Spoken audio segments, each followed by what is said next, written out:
Hello and welcome to a video about Blender. Today we're going to be making something called a pony. Sorry about that, murdered myself halfway through the thing. So we're going to be making some basic stuff inside Blender. This is some basic image projection stuff using an image I downloaded from Pixabay, I believe. I set up the x-axis, the y-axis and stuff like that, and putting everything to Blender for some basic UV projections. I remember at the time I had a lot of trouble after setting up the F-Spy stuff. In Blender, I couldn't really find a way to import the F-Spy files into Blender, so that's a lot of trouble I had. Moving into Blender itself and getting everything set up from the F-Spy areas, I brought onto Blender some basic exclusions from a plane and then setting up, adding some subdivisions and this the camera projecting. I kind of just get everything alright, then started editing the picture inside of Photoshop. I cut out some areas such as the bin in front and the tree in the front away from the wall area. This is just to be placed and projected into some extra planes inside the scene for some more of a 3D effect. So when changing different angles stuff like that, it will still look like 3D, and I did the best I could to just basically just figure out the base of the image, that's the background image, that doesn't look too weird. At this point though, I start dragging out the images, making sure they are PNG and connecting all the alpha information to the shaders to get the clarification or the transparency look to it. The rows I thought looked a bit empty at the beginning, so I started mixing in some noise textures for the roughness a bit. Just mix up some moss grave and also some noise textures. Just add a bit of variety on how much things distort and reflect stuff. Now talking to the making of the main focus of the project itself, the animating of the lamp.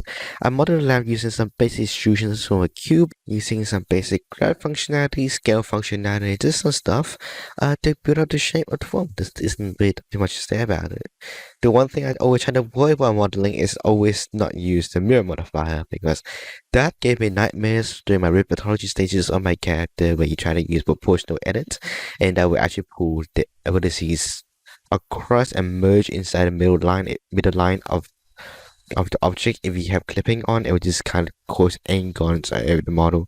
It would take eternities to freaking fix, and it's much better to just do the I model at that point. So mirror modifiers tend to ruin a lot of my life, so I just try to avoid that while modeling as a general rule. Unless I have to really, and I'm pretty sure it's a simple thing. Apply it as soon as possible for me personally. Moving into the rigging stages of this project though, this entire thing is basically just an excuse for me to test out bendy bones.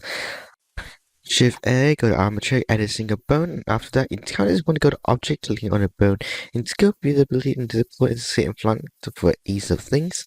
Go to edit mode and just drag this point away up, this point and then this point. This will be our two deform burns. So let's simply go to object mode and just line all the objects that we need into this burn. Control P in the automatic weights. Let's go into pose mode to see if everything works fine and things to be. So let's go back to edit mode, and one of the things we want to do for bending bones to work, let's go to points, the bones, bending bones, and just go segments. These act exactly like subdivisions of a single object, but burn spots, it doesn't really show here until we go to this running person icon and set this viewport display as a B-burn. Then you see the different segments and stuff like that. This will be our two deform burns. So let's simply go to object mode and just line all the objects that we need into this burn. Control P in the automatic weights. Let's go into pose mode to see if everything works fine and things to be. So let's go back to edit mode, and one of the things we want to do for bending bones to work, let's go to points, the bones, bending bones, and just go segments. These act exactly like subdivisions of a single object, but burn spots, it doesn't really show here until we go to this running person icon and set this viewport display as a B-burn. Then you see the different segments and stuff like that. Control AS will allow you to scale the visibility of the bone, but not the actual bone itself. After adding all the segments, you can kind of hit G and just pull around the top part around and see the bone bending, like curving around like that. You can get really happy, but you can go into post mode. You can try doing the same thing. It's kind of stuck there, so that's really not the answer, and there's a bit more to go than that. Let's go back to edit mode. First thing you want to do is stick the bone on top and hit Alt P to disconnect the bone, clear parenting. So you do have this one in full range, and we just want to duplicate this one. And Control S, enlarge this one a bit, just for security. Control Z, go into wire mode. This is see things through things a bit more. This mode, the new bone I created before. Let's code it mechanical, and we code it out. And let's duplicate this one downwards along the Z. Let's select the top point and selection to cursor. And what would this? And I'm gonna rename this one to mechanical in. And what this is gonna do is to mark the 2 points in which the bending bone is going to affect. So whenever the bending bone, if you click on the bone and go to bending bones, you can see a start handle and an end handle. So that's basically tells it where everything's gonna go. So let's put that in first and change things to absolute. And we just want to go in the beginning handle, we just want to go to mechanical in and mechanical out. Let's go to post mode. And we're gonna stop this one first. Actually, let's go to edit mode and then we can just parent this bone with this bone. Control P, key offset. Let's go to post mode.